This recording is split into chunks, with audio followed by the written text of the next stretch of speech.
Hello, my name is Brittan Heller, and welcome to the GatherVerse Legal Summit. I'm here today to talk to you about existing law and extended reality. Existing law has not caught up to extended reality. XR needs a strong legal framework that we don't yet have, and this is what will ensure mass adoption while keeping users safe. If other technologies provide a template, I anticipate 5 trends will emerge in the immediate future that will help us contemplate what law will look like in this brave new world. Number 1, basic legal tenets will have challenges adapting to XR. I'm a former prosecutor. I used to prosecute genocide and war crimes for both the US government and the International Criminal Court. And I know from experience that courts are always very slow moving. The decisions that I've seen courts make based off of technology like the internet are a bit wacky. And I find that when a court is dealing with new technology, it's always based on the technology that comes before. So expect decisions related to XR to be wacky and based on precedents you will find in Web 2.0. One example of how the pre-existing law tends to show up in the pre-existing medium tends to show up in law are if you look at legal process applications, they read like a laundry list of technology of times past. I remember asking a colleague what a Bernoulli drive was because I saw it listed in a process when we were trying to get a warrant or a subpoena. We would list all the potentially applicable technologies we could think of. Bernoulli drives at that point in time were far, far, far outdated, but the Department of Justice kept them in warrant applications in case there were one that might be applicable. Related to this, basic substantive and procedural concepts will need to be rethought out in relation to digital spaces. When I was thinking about this, some basic questions came to mind.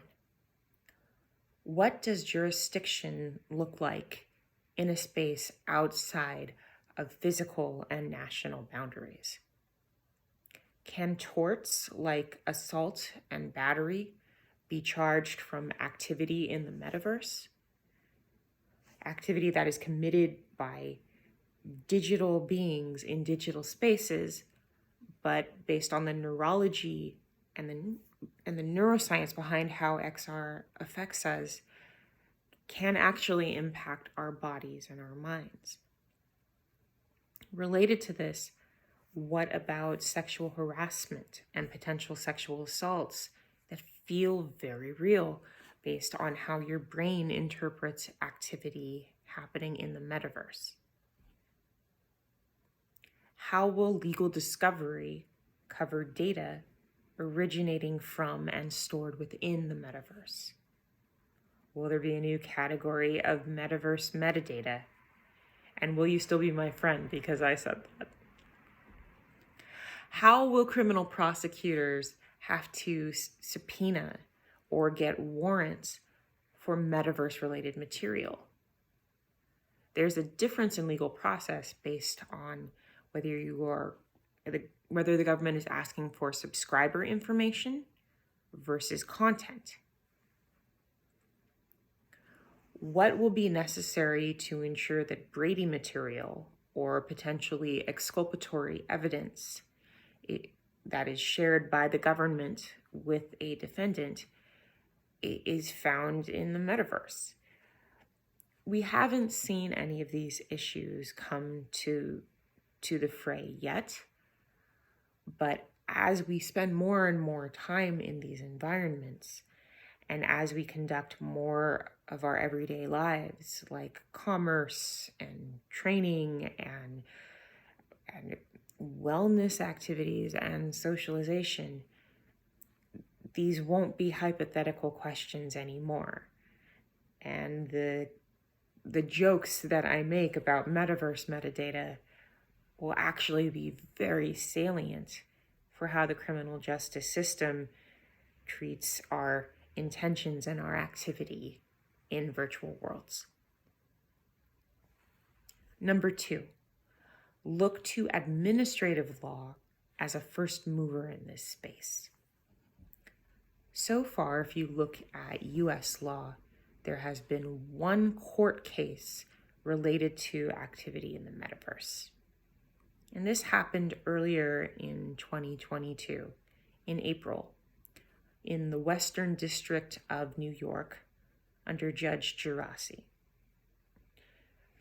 The case is called Panara versus HTC Corporation. And the case involved a man who was deaf and was a huge gamer. And he was concerned that he wasn't able to access Viveport Infinity, which he described as a Netflix for VR, because closed captioning was not provided for him. So he couldn't keep up with the games, he couldn't keep up with the trends, and he couldn't participate in social forums in Viveport. He filed suit against the platform, meaning HTC Corporation and all of its subsidiaries. The court found that Viveport Infinity, or a Netflix for VR, did not meet the Americans with Disabilities Act accessibility standards. The court found it was a place of public accommodation. HTC argued that Viveport Infinity was software and not a physical place. But the court found that requiring a physical structure or some connection to a physical threshold would result in arbitrary treatment, meaning it wouldn't be fair based on the intent of the Americans with Disabilities Act to find that you would need a physical structure in order to apply protections that would give accessibility rights to all Americans. Now, the court limited its reasoning to this Netflix-style case alone, but this sets the stage going forward. What was at issue in this case was accessibility over individual acts. So access over the actions of individual applications. And this is important if you work for a company or advise a company and are making a list about what you have to do to launch your product or to keep your product moving without exposing it to legal risk. So issues about safety and accessibility should now be pushed to the forefront. And oftentimes companies will look at this as a secondary concern after getting primary legal formation and e-commerce set up on their platform. Number 3, privacy law will need to adapt, and quickly. Privacy law is a fundamental tenet that underlies all of our activity in digital spaces. We've seen this on the internet, and we will see this coming full force in the metaverse. Just like I talked about with constitutional law and tort law and fundamental legal precepts, we will have to look at the building blocks of privacy law to understand how they can and should be applied in new digital worlds.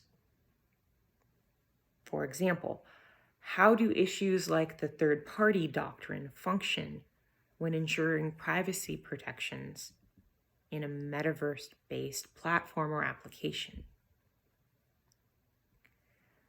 Can the law deal with mental privacy as a human right outside of traditional privacy protections, which are centered around identity? At this point, the metaverse resembles earlier forms of the internet, early online platforms like America Online and Netscape and Prodigy. Platforms where anonymity was not at issue. You would log in with a verifiable billing address that was connected to your username. So the platforms knew who you were. Privacy law online became centered around protecting your personal identifying information. And I've argued in works that I've written and published in law journals that that's not what is at risk when we look at the metaverse. I developed a term called biometric psychography. And this is when your bodily measurements, so for example, your pupil dilation or your facial geometry or the way that you move is recorded. And these measurements are fundamental to making your XR hardware work. They're required, or the hardware can't function. If this type of information were to be combined with advertising or another monetization scheme, it would be the like button on steroids.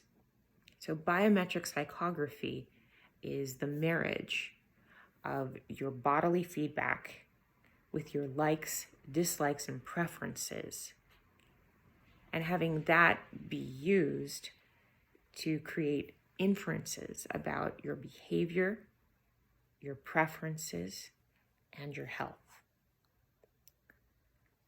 Should an action that could be considered biometric psychography be permissible? As of now, there aren't restrictions on the use, storage, and sale of this type of material in a way that could implicate advertising. Truth in advertising standards don't apply. Many people are starting to think about privacy and safety and other legal related issues in the metaverse, but I would argue that we need to think about fundamental human rights and how those need to adapt to new environments. Will biometric psychography be permitted? Or is targeted advertising based on biometric feedback and intrusion? Will the right to privacy look the same as it does on the internet? Obviously not. But how we adapt is really the question we should be focusing on. Number 4, illegal activity will lag behind criminal law enforcement. We first saw this trend of technology moving slower than criminal activity on the internet. And the first manifestations came, and you can see this in forums that still exist today, like the dark web. Looking at under-regulated spaces, these type of digital environments will similarly be found in the metaverse. An example of this that I look at is a space related to NFTs. Now, much of the metaverse will become enmeshed with NFTs and other types of cryptocurrencies and digital currencies. With new technology, we find new legal risks. And so this new way to buy and sell goods and new way to garnish authority will bring new legal risks, both to users and to platforms. If you look at the development of some of these NFT regimes, it's really been characterized by fraud, and not new kinds of fraud, but applications in a new space. So you'll see things like Ponzi schemes, or pump and dump schemes, or unenforceable promises made by developers and platforms. And the recourse that currently is in place for NFT-related fraud is using physical contract law. There's a lack of clarity at this point about how this will translate into the metaverse. If somebody sells you a digital property, does property law apply, or is it governed by contract law? At this point, most people think contract law will be the applicable scheme. But what characteristics from property law will we carry over? This transference of different legal regimes from one topical area and one area of governance to another is fundamental to thinking about metaverse law. Clarity is needed in these areas. For example, right now there's a large lack of clarity about how NFT functions if you look at the general populace. People are often surprised when I tell them NFTs are a licensing regime, and you don't own the digital asset. You get a license to use and enjoy the asset. It's not direct ownership. It's like purchasing a song off of iTunes. You don't own exclusive rights to the song, but you're allowed to listen to it and play it as much as you want. Looking at how NFTs will integrate into monetization systems, into digital property, into the way that people will conduct business in the metaverse is an area that I'm looking at quite carefully. And so these new monetization schemes and new schemes with decentralized areas of authority are very promising in one regard, but on the other hand, they create an enforcement gap. So users and platforms need to be aware of this and how that can expose them to both legal and reputational risk. Number 5. Based on everything we've said, lawyers will have challenges advising on legal risks due to uncertainties. For example, there are certain terms that, as of yet, remain undefined in relation to the metaverse. If you look at social media, user-generated content has a very explicit meaning. But if you go to the metaverse, UGC or organic content, like exists on social media, doesn't exist in the same way. In the metaverse, I would argue that user-generated content can be environmental or even architectural, as assets are created for use, sale, and functionality within digital worlds. And we create the walls and the confines and the laws of physics and functionality within new digital spaces. Are those user-generated content? Is it more than just written or visual, pictorial, video, or audio-based content like it is on the web?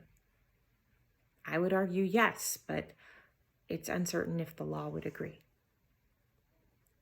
Looking at different areas like the definition of home in the metaverse.